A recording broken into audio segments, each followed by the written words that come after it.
there we go, you know, on to the next one. Let's go. Hello everybody, it's Charlie and welcome back to my channel, or welcome to my channel if you're new. Today's video is going to be kind of a part 2 to a video that I previously put up.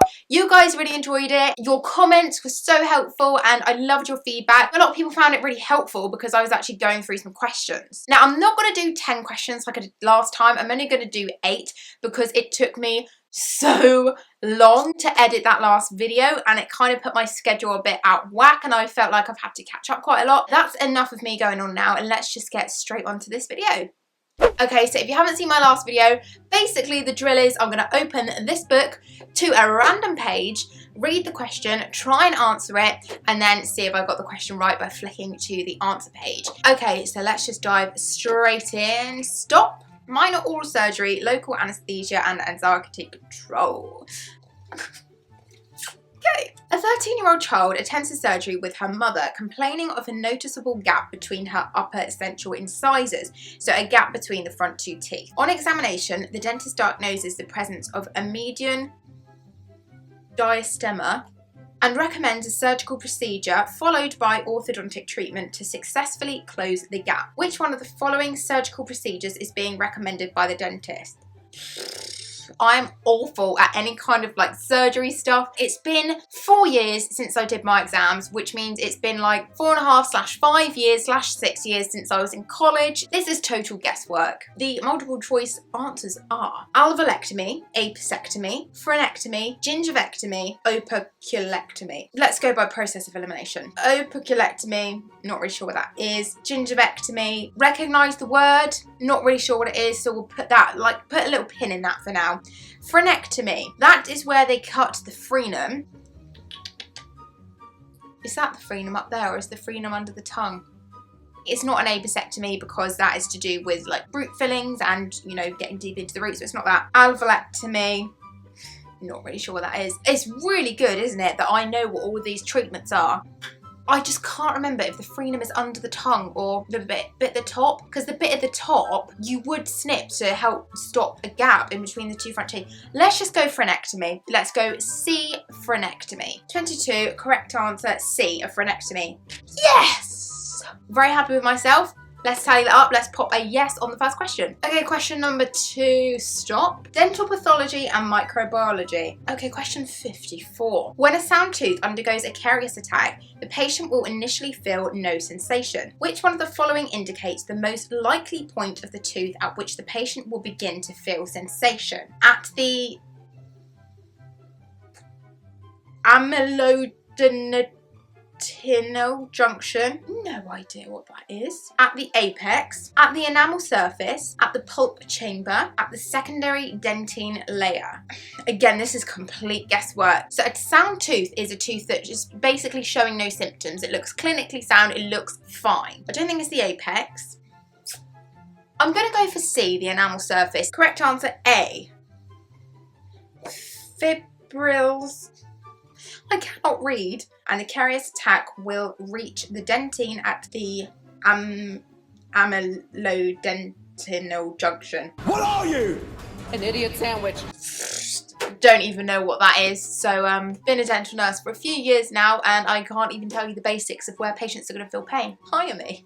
Okay, let's skip to question 3. Stop. Restorative dentistry and dental materials. Should know this one. Several materials are available to the dentist for use as temporary or permanent restorations.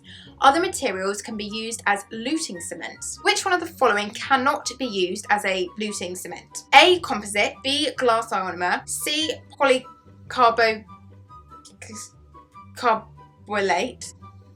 zinc oxide and eugenol zinc phosphate. I think I know the answer to this. I'm gonna say composite because composite is a permanent filling material. Yeah, I'm gonna go A, composite. Right, correct answer, D. Oh, that was zinc oxide and eugenol. Didn't know that. Pretty sure I've already failed, seeing as I'm only doing 8 questions and I've already got 2 wrong, but hey ho. Stop. Dental pathology and microbiology. I haven't been tallying up all this time. Crap. Okay, well, the first one right, and then I got the next 2 wrong.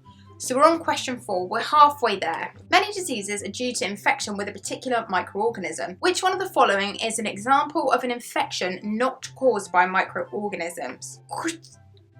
Creutzfeldt-Jakob disease, bossing these words, hepatitis C, meningitis, poliomyelitis, swine influenza. Now, it's not hepatitis C, I know that. It's not meningitis, I know that. I'm going to guess A, Jakob disease, because I feel like is that mad cow disease? I'm just going to go for A, Jakob disease one. Correct answer A. Oh, I did get it right! The human equivalent of the mad... It is the mad cow disease.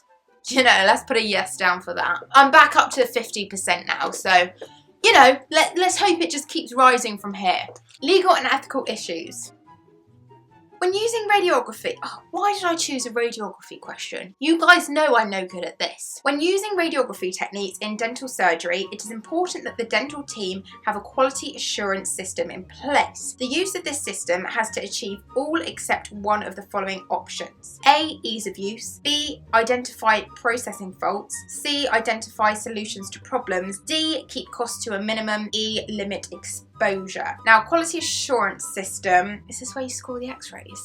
Pretty sure it's D, keep costs to a minimum. You want to limit exposure, you want to identify any problems or faults, and you want it to be an easy use. Keeping costs to a minimum isn't really the #1 priority when doing quality assurance checks, so let's go for D, keep costs to a minimum. Correct answer, D.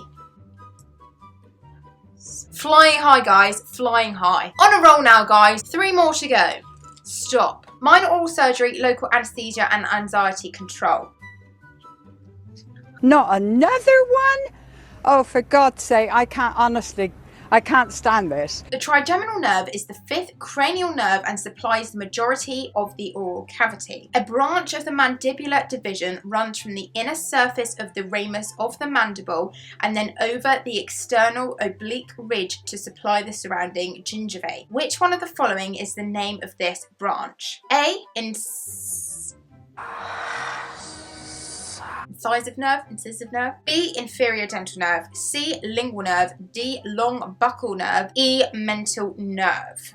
Guys, I only did this in college. Like, we don't really need to know it as a dental nurse because we're never going to give an injection. I know that this long nerve along here, the inferior dental nerve, you know, we put an injection to block that. That's an ID block. I'm going to go B, inferior dental nerve, because at the minute that's kind of the only one that I can think of. So I'm going to guess that, B, inferior dental nerve. Correct answer, D. Oh yes, get in there! The long buccal nerve follows the anatomical path described. Oh wait, did I get it right? Oh no, I got it wrong. I was getting confused with B and D. Ugh. Right, so it was the long buccal nerve. Oh God. I failed it. I know I failed it now. I was on a winning streak. Now I'm back on a losing streak. GDC standards. Okay. Under the scope of practice document produced by the General Dental Council, dental nurses may be able to carry out additional duties under certain circumstances. Which one of the following indicates the most likely circumstance where additional duties would be acceptable? A, during a short staff period. B, during an emergency. C, following competency training. D, instructed by employer. E, instructed by senior staff member. So I'm going to say it's neither D or E, just because the dentist would say, you need to do this. If you know you're not allowed to do it, why would you put yourself and others at risk by doing that? C, following competency training. Yeah, you know, if you're following the training that you've had, you should be able to do it. Torn between emergency and following competency training. I really need to start getting some of these right as well. My gut's telling me following competency training. I'm going to go C, following competency training, because everything you do should be done under, you know, the training that you've had. Correct answer, C. Oh, The gut's always right, guys. No matter what the additional duties are, dental nurses must have received adequate training. Follow your gut, guys. That was the moral of this story. Moving on now to the very last question. Restorative dentistry and dental materials. Feeling confident about the last question now, guys. A patient attends the surgery for a routine dental examination and the dentist notices several abrasion cavities. Which one of the following is most likely Black's classification of these lesions?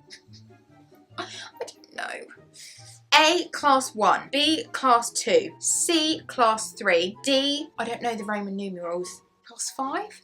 D, class IV, E, class V. I'm going to rule out D and E purely because I suck at Roman numerals. I'm not sure of them. Abrasion. That's like brushing too hard. I know that class 1 is your perfect bite, so pretty sure it's not that because I don't know why you'd get abrasion from having a perfect bite. I know class 3 is like bottom jaw is forward and your lower teeth are in front of the upper teeth. What's class 2? Is that an overbite? I cannot remember this stuff. Let's go B, class 2. You know, complete guess there. Answer E. I was not correct. Lesions in this position are referred to as the Black's class V cavity.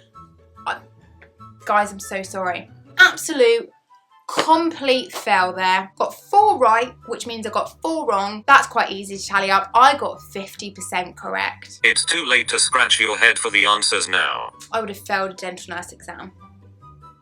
I am disappointed in myself. The last video went so well. You know, there's always next time. Please forgive me for only getting 50% of those questions correct. I'm sure that has helped none of you. That is it for this video today. If you like this video, please give it a big thumbs up. Click that subscribe button down below and then click the little bell next to it so you get notified when I next upload. And I will see you guys in my next video. Bye!